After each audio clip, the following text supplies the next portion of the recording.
mí como ser humano, y en ese sentido me siento absolutamente solidario y afectado e involucrado, ¿no?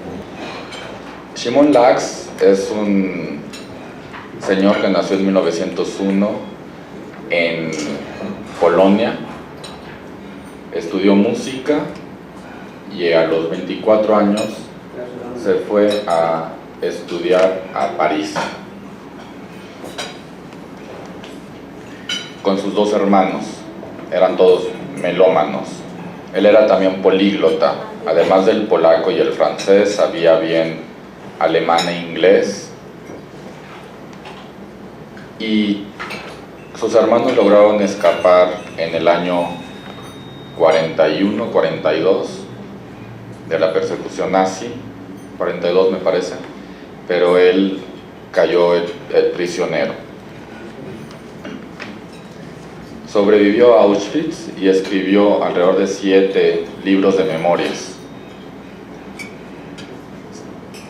Sobre todo un libro, yo estoy involucrado en 2 libros de estos 8, están todos en polaco excepto el primero. El primer libro lo escribió justo al salir del campo de concentración en el año 47, se publicó en el año 48, lo escribió junto con un amigo sobreviviente.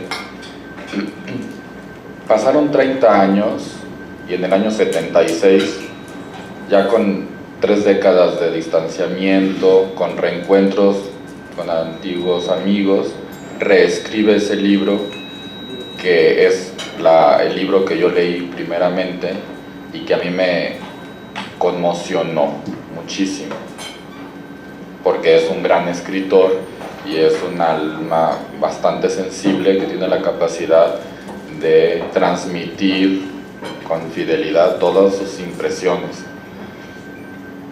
Yo conocía al hijo casualmente por motivos de trabajo, por motivos de estudio, y todavía mayor casualidad resultó que él se casó con una mexicana y vino a vivir a México, y es mi vecino en Coyoacán. Al yo leer este libro, lo invité a que lo tradujéramos al español, está traducido al inglés, se acaba de publicar hace unos meses en alemán. El libro ya está traducido al español, se llama Música de Otro Mundo, va a salir publicado este verano en Herder. Ese es el pequeño anuncio. Lo interesante aquí es la historia, las memorias de Szymon Laks. Uno de sus sueños era visitar Leipzig porque su gran héroe en términos musicales era Bach. El libro de memorias comienza narrando cómo va en el tren camino al campo de concentración. Había solo una pequeña ventanita por donde podía respirar. Después de 2 días consigue acercarse a la ventana, pide unos segundos para poderse asomar y casualmente en ese momento el tren se detiene en una estación. Y era el pueblo, ahora se me escapa el nombre, el pueblo donde nació Bach. Y para él dice que ese regalo de la vida o del destino había ya valido la pena. Ese terrible transporte en el tren se había ya justificado gracias a ese regalo del destino. Haber visto a través de la ventanita al menos el nombre y saber, tener la conciencia de que había estado en el pueblo, no donde había muerto Bach, pero sí donde había nacido. Por azares del destino, se involucra en la orquesta de prisioneros. Todos los campos de concentración, como seguramente saben, tenían una orquesta. Los nazis, los alemanes, eran melómanos, es un pueblo melómano, y no se perdonaban que no hubiera música. Esto se ha tratado en algunas películas de Hollywood. A él lo llamaron a jugar bridge solamente porque sabía jugarlo y porque sabía alemán. Y en la primera partida de bridge se enteran los nazis que es músico, lo invitan a la orquesta, y no solamente era músico, él era violinista, sino que también tenía estudios de dirección de orquesta. El libro está lleno de anécdotas, de reflexiones, es bastante interesante y profundo, y cuenta cómo el personaje o la persona que estaba en ese momento como director de la orquesta termina yéndose, él era un preso político, es una historia complicada, y él termina siendo el director de la orquesta, y entonces en sus libros explica cómo la música era un vehículo, ya fuera para que se pudieran sobrellevar de alguna manera las penalidades del campo de concentración, en el mejor de los casos, o para que en el peor de los casos se agudizaran todavía más las penalidades. Entonces era un arma, por así decir, de doble filo. Había gente que se extasiaba y se olvidaba y vivía un momento de felicidad por la experiencia musical tan bonita, y para otros era terrible por los recuerdos que despertaba, las añoranzas, por las esperanzas frustradas. Entonces está muy bien descrita esta ambivalencia. Él le atribuye a la música, a esta experiencia, el haber sobrevivido a Auschwitz. Cuenta cómo, gracias, cuando se están aproximando los rusos para liberar Auschwitz y los nazis empiezan a huir, a disfrazarse, a escaparse, etc., a ellos, a la pequeña orquesta, deciden en una de estas marchas llevarlos hacia Alemania, caminando, y el director del campo de concentración se despide de ellos con lágrimas en los ojos, diciendo: mi hermosa orquesta de campo. Y esa es la manera, con esta historia termina el libro, lo cual me parece absolutamente espeluznante y maravilloso. Me deja perplejo, no tengo palabras para ahondar en eso, sería absurdo ahondar en ello. Pero esta es la manera como los nazis tenían una capacidad de apreciación musical extraordinaria, y estaba absolutamente eliminada la capacidad de respeto a la vida humana, lo cual me parece, bueno, atroz. Y resulta que había también campos de concentración femeninos con sus propias orquestas, había campos de concentración para gitanos, tenían sus propias orquestas, y en Auschwitz-Birkenau, como era un complejo con distintos campos, había comunicación entre las orquestas. Entonces iban los del campo de concentración de varones al campo femenino, o iban al campo gitano, había intercambios, se pasaban instrumentos, se pasaban partituras.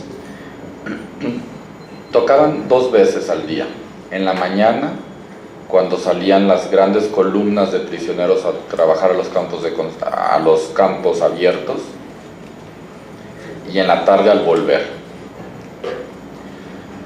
Él dice que en ningún momento, esto como dato histórico, les pedían que tocaran cuando encendían los hornos crematorios, porque existe esa leyenda de que los ponen a tocar cuando encendían los hornos. No, él dice que no es verdad, que quizá en alguna ocasión seguramente hubo coincidencia, pero que los dos momentos en los que tocaban sistemáticamente era por la mañana y por la tarde. Y además tocaban conciertos especiales para los nazis en cumpleaños de los dirigentes o de las esposas, hacían fiestas, etc. Hay muchas historias en este libro, que tiene unas 200 páginas, sobre, por ejemplo, un nazi que amaba sobre todas las cosas la música judía, y entonces le encantaba. Entonces pedía que tocaran piezas judías, pero tenían que hacerlo escondidas, porque si los demás se enteraban, le iría muy mal a este nazi, ¿no? Entonces cuenta eso, ¿no? Por ejemplo, otra historia que cuenta es de Goebbels, que dice que era en efecto el más despiadado de todos, como un día estaban ellos en el campo de concentración de los gitanos, y con esto quiero concluir, y Goebbels aparece, están tocando, hay un concierto, lo habían apalabrado ya, querían aprender música gitana. Hay que considerar que la orquesta tenía una rotación, por así decir, de miembros continua, porque fallecían todo el tiempo, entonces había que conseguir nuevos integrantes, y era una exigencia, no se podía conseguir el campo sin orquesta. Y entonces están en medio del concierto cuando aparece Goebbels, escucha, todo el mundo se congela de terror, se detiene la música, Goebbels hace un gesto para que continúen, nadie se anima a continuar, y había un judío en la orquesta que era bastante buen cantante, muy simpático, tenía también capacidades de actuación como de bufón o de mimo o algo así, un tipo bastante divertido, y le hacen un gesto para que rompa la tensión, y entonces se pone a cantar, a hacer chistes, hace un pequeño espectáculo improvisado. Goebbels termina riéndose, le causa risa, termina riéndose. Perdón, no, este prisionero simpático no era judío, era gitano, me confundí. Termina riéndose, se rompe, y en cuanto ven que sonríe, se relajan todos y continúa la música. Pero Shimon Lax observa que después de que Goebbels cedió a la sonrisa, de inmediato se controló, puso un gesto muy adusto, como si se hubiera arrepentido de haber mostrado esta pequeña felicidad. Termina el concierto apresuradamente, porque pues ya se habían tranquilizado, pero pues estaba ahí todavía. Goebbels se va, termina el concierto, agarran sus cosas, se regresan los varones a su campo de concentración, los gitanos se quedan ahí, y eso fue un día por la tarde, y al día siguiente en la mañana llegan los nazis al campo de concentración gitano, les piden a los hombres que se separen, a los varones, se quedan mujeres y niños aparte, a los varones les dicen que los van a llevar a otro lugar, en realidad los quieren separar para evitar revueltas porque eran muy aguerridos, y a las mujeres y niños los suben a camiones, y es el día, me parece que fue 20 de octubre, es el día en que exterminan a todos los gitanos del campo de concentración de Birkenau. Eran 7.400, alrededor de 7.400. Shimon Lax, y yo he estado investigando un poco al respecto y no he encontrado en ningún lugar la razón Shimon Lax le atribuye el exterminio del campo gitano ese día al concierto del día anterior y al hecho de que Goebbels hubiera cedido a un pequeño momento de buen humor o de alegría, ¿no? Lo cual hizo que creciera su odio con muchísima mayor fuerza y por eso decide exterminarlos al día siguiente. No sé si sea históricamente correcto o no, pero esa es la versión de Shimon Lax, que yo no encontré en ningún otro sitio, ¿no? Si me atreviera a comparar la historia de Shimon Lax con la historia, por ejemplo, de El pianista de Roman Polanski, la de Shimon Lax es todavía más completa, más interesante. Estoy hablando estrictamente en términos literarios, ¿no? Hay traiciones, villanía, heroísmo, la historia de dos nazis que son gays y aparece otro nazi gay, un tercero, entonces hace un triángulo, hay celos, entonces mandan matar a uno para eliminar el triángulo. Entonces su libro fue, él lo escribió en polaco, el del año 76, fue prohibido en Polonia porque decía que había nazis que se volvían buenos con la música y que se humanizaban con la música y los trataban bien y los trataban mejor, les daban más comida, etc. Y había prisioneros que al escuchar ciertas piezas musicales crecía tanto en ellos la desesperanza o la nostalgia que se transformaban, se salían de sí mismos y esa música los arrojaba o los empujaba de alguna manera, los orillaba, por así decir, a cometer también actos viles contra algunos otros sobrevivientes o compañeros del campo de concentración. Entonces en los años 70 en Polonia era imposible publicar algo así. ¿Cómo es posible que la música hubiera vuelto malos a algunos prisioneros y buenos a algunos nazis? Entonces él tuvo que pagar su propia publicación privada en una editorial underground en Londres, y así fue como salió a la luz. Eso en términos literarios. Y ya en términos personales, yo conozco al hijo, André, que como dijo May, es un historiador de la filosofía y filólogo bastante reconocido, fue profesor en Princeton, es profesor de la Sorbona en París ahora, de filosofía antigua.